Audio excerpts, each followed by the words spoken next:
January 14. From Genesis. Chapter 30. When Rachel saw that she wasn't having any children for Jacob, she became jealous of her sister. She pleaded with Jacob, "Give me children or I'll die."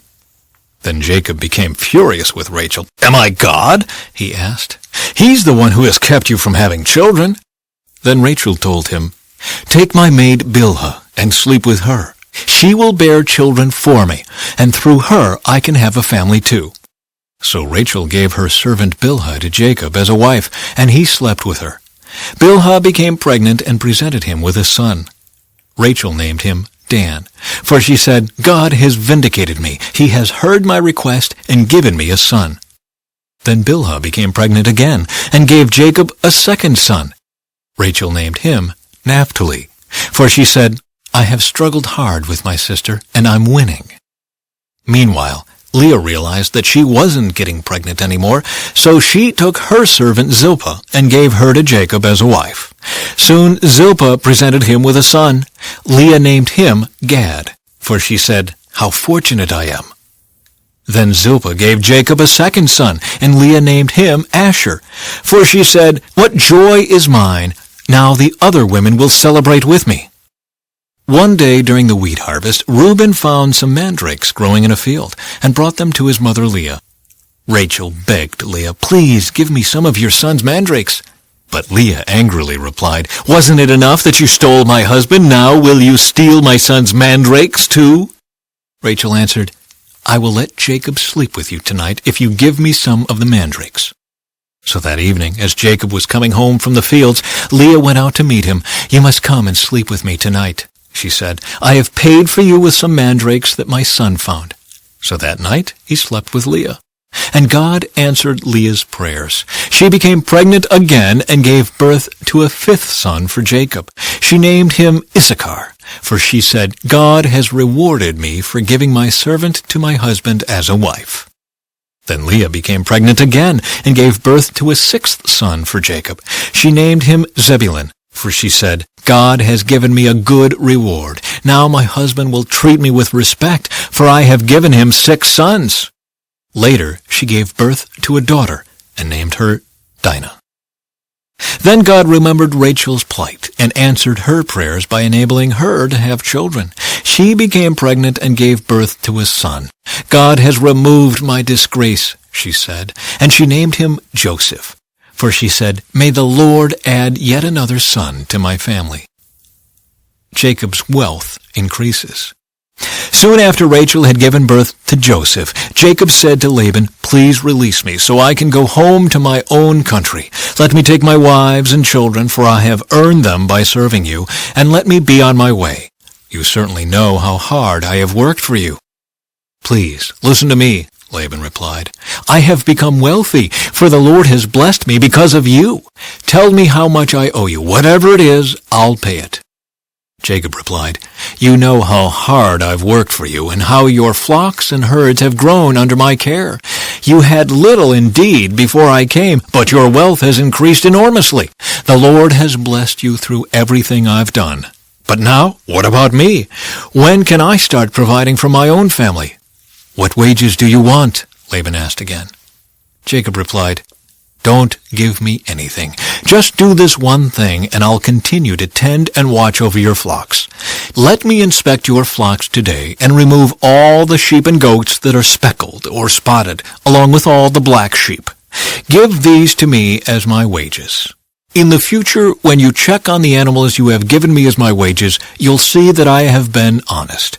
If you find in my flock any goats without speckles or spots, or any sheep that are not black, you will know that I have stolen them from you." "All right," Laban replied. "It will be as you say." But that very day Laban went out and removed the male goats that were streaked and spotted, all the female goats that were speckled and spotted or had white patches, and all the black sheep. He placed them in the care of his own sons, who took them a 3 days' journey from where Jacob was. Meanwhile, Jacob stayed and cared for the rest of Laban's flock. Then Jacob took some fresh branches from poplar, almond, and plane trees and peeled off strips of bark, making white streaks on them. Then he placed these peeled branches in the watering troughs where the flocks came to drink, for that was where they mated. And when they mated in front of the white-streaked branches, they gave birth to young that were streaked, speckled, and spotted. Jacob separated those lambs from Laban's flock, and at mating time he turned the flock to face Laban's animals that were streaked or black. This is how he built his own flock instead of increasing Laban's. Whenever the stronger females were ready to mate, Jacob would place the peeled branches in the watering troughs in front of them. Then they would mate in front of the branches. But he didn't do this with the weaker ones, so the weaker lambs belonged to Laban and the stronger ones were Jacob's. As a result, Jacob became very wealthy with large flocks of sheep and goats, male and female servants, and many camels and donkeys. But Jacob soon learned that Laban's sons were grumbling about him. "Jacob has robbed our father of everything," they said. "He has gained all his wealth at our father's expense." And Jacob began to notice a change in Laban's attitude toward him. Then the Lord said to Jacob, "Return to the land of your father and grandfather, and to your relatives there, and I will be with you." So Jacob called Rachel and Leah out to the field, where he was watching his flock. He said to them, "I have noticed that your father's attitude toward me has changed, but the God of my father has been with me. You know how hard I have worked for your father, but he has cheated me, changing my wages 10 times. But God has not allowed him to do me any harm. For if he said, 'The speckled animals will be your wages,' the whole flock began to produce speckled young. And when he changed his mind and said, 'The striped animals will be your wages,' then the whole flock produced striped young.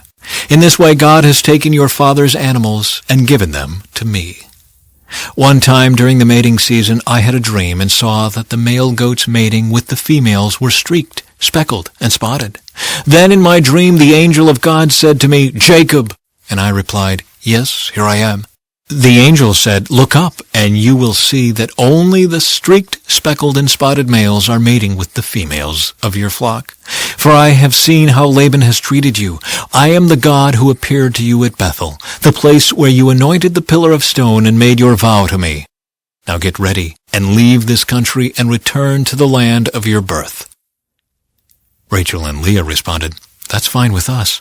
We won't inherit any of our father's wealth anyway. He has reduced our rights to those of foreign women, and after he sold us, he wasted the money you paid him for us. All the wealth God has given you from our father legally belongs to us and our children, so go ahead and do whatever God has told you." From Matthew, chapter 10.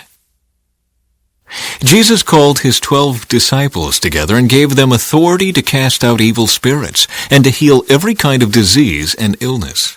Here are the names of the 12 apostles. First, Simon, also called Peter. Then Andrew, Peter's brother.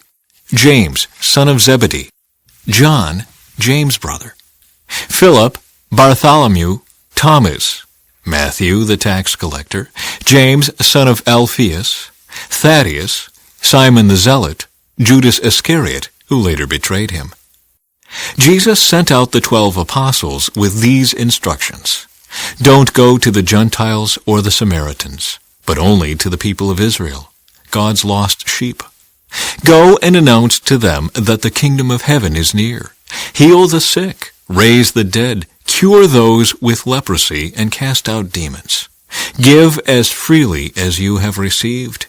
Don't take any money in your money belts, no gold, silver, or even copper coins.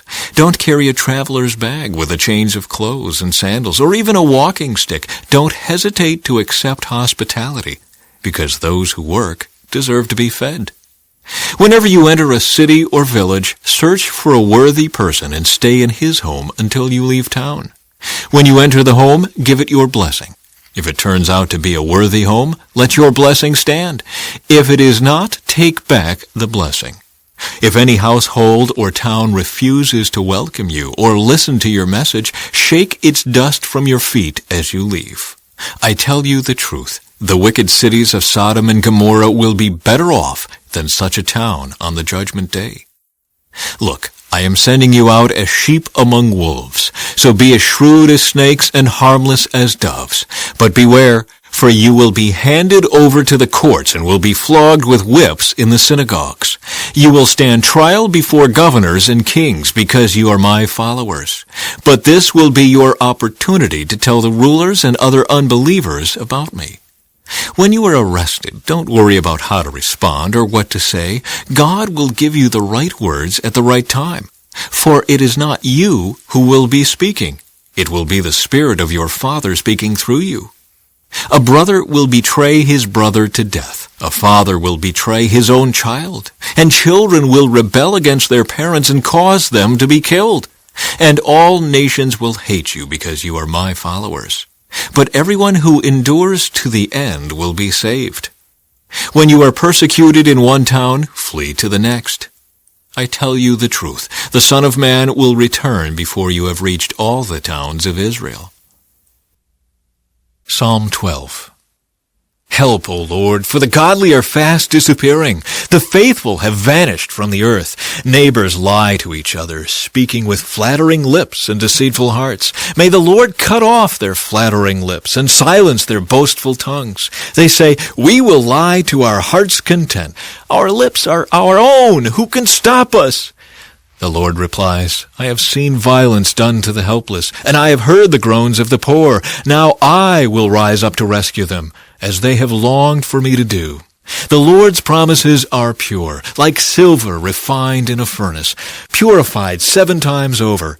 Therefore, Lord, we know you will protect the oppressed, preserving them forever from this lying generation, even though the wicked strut about, and evil is praised throughout the land. From Proverbs. Joyful is the person who finds wisdom, the one who gains understanding. For wisdom is more profitable than silver, and her wages are better than gold. Wisdom is more precious than rubies. Nothing you desire can compare with her.